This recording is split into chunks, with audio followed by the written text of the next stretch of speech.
Have you seen the ads for food sensitivity testing that tells you that finding out what foods you're sensitive to, then eliminating them, will fix your bloating and IBS? Are you struggling with gut issues like gas, bloating, reflux, constipation, diarrhea, or anything in between, and you aren't even sure what foods trigger you? You might even be paralyzed with food, avoiding eating to prevent symptoms, surviving off of like rice and chicken or protein shakes and coffee. Today, I'm going to share what you actually need to know about food sensitivity and testing and how to actually help your gut health. And I'm here to tell you it's not about cutting out all the foods.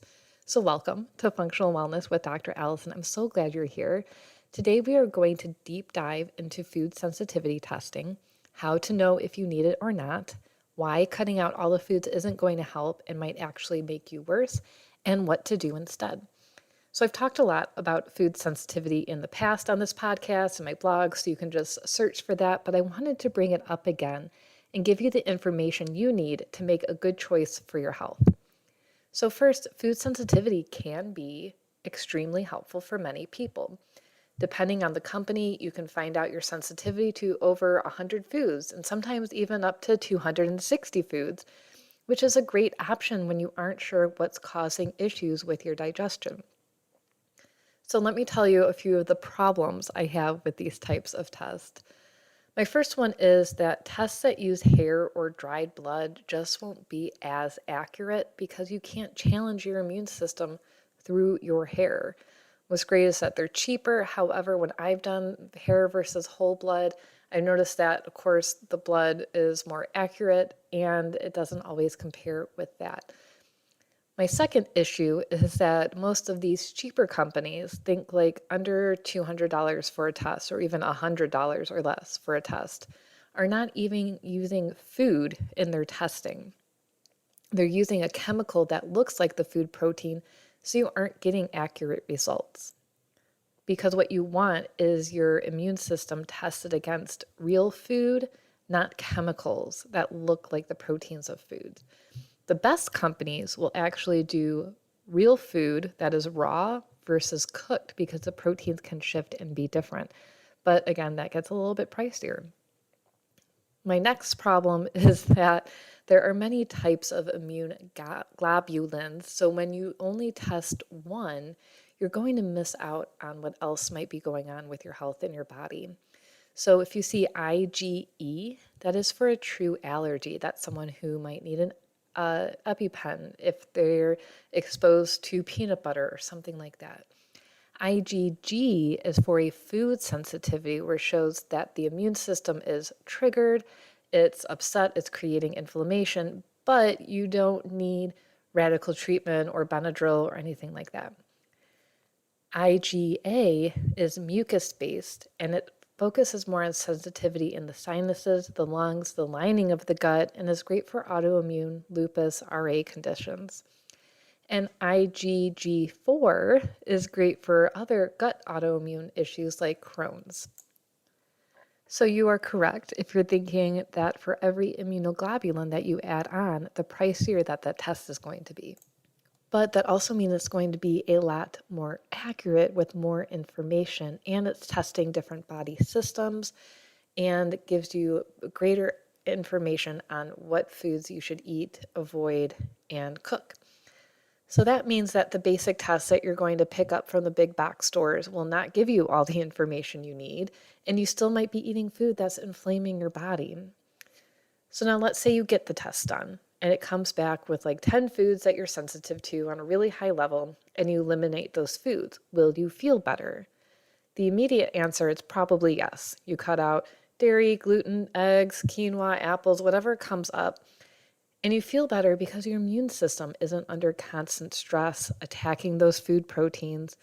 So the way this works and the way we develop food sensitivities is partly because of leaky gut and partly because of poor digestion and our immune system gets inflamed.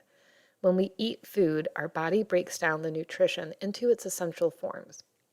So proteins are broken down into individual amino acids, for example. When you don't break down the full protein, the immune system will tag that and it becomes either a sensitivity or an allergy. This also causes inflammation, things like IBS symptoms, constipation, diarrhea, bloating, gas. What I do believe, and usually it suggests, is cutting out those major inflammatory foods like gluten, dairy, whatever comes up on the test, sometimes oxalates, FODMAP foods. And this is entirely dependent on the individual too. Most people have a sensitivity to dairy and gluten because of autoimmunity, digestive issues, and that these foods are just incredibly toxic the way they're processed right now. But after time, if you haven't addressed the real issue, which is why are you developing sensitivities to food, when you start to eliminate these foods without fixing the digestive system, over time, you're going to become more and more sensitive to more and more foods. And in the end, you won't be able to eat anything because you're going to develop a reaction to everything. So while eliminating the foods that are causing sensitivities will help in the short term, in the long term, you're still eating these foods, you still have leaky gut, you're still going to be having immune reactions. And then we start dealing with cross reactions, which means when your body eats, say, gluten, and it tags it and it says, okay, this is causing inflammation, this is a bad guy, if you see it, attack. Over time, your body will start to recognize other proteins and tag them even if there's not a sensitivity. So foods that look similar like corn and gluten and soy, you might start with a gluten sensitivity and then it starts cross-reacting with other foods because the proteins are similar. So we need to be really specific in how we fix the gut. So first, understanding why you're having symptoms. Not everybody is dealing with a leaky gut. Some people are dealing with brain issues. Some people are dealing with autoimmunity. So we have to figure that out. Most people are having symptoms because they just aren't breaking down the food correctly. There's an issue somewhere with the stomach, digestive enzymes, stomach acid, and then what you're eating. Then we need to look at the liver and how it creates bile and the gallbladder response to food. We need to look at the pancreas with insulin, small intestine with its own enzymes and support. And then once the food is broken down, you're going to start feeling better. We can simply start with removing foods that you're sensitive to so your body gets a break and you can lower the inflammation. And this can take anywhere from 4 to 24 weeks. We add in a digestive enzyme to break down the food further. And if that's not effective enough, you might need to take more. Like some people need 2 to 5 digestive enzymes per meal. Or you might need to switch brands. And lastly, if that's not working, you might need to switch ingredients. Like some people do better with lipase only or ox bile only. Just figure out what works for you. Gas, bloating, and reflux originate mainly from not breaking down foods. If you have an immediate reaction to food, that's probably a food sensitivity. Like your nose gets stuffy, you start having postnasal drip and kind of coughing or clearing your throat. Your fingers and your nose might get cold. That's a food sensitivity.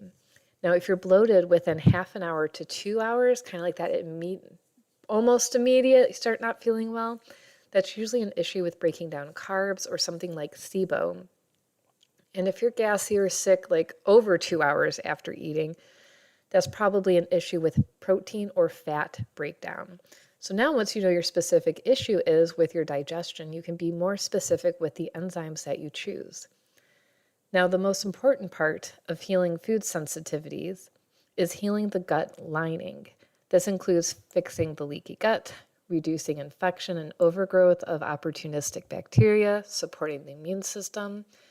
And it can look like using supplementation with aloe and marshmallow and enzymes, good probiotics and postbiotics.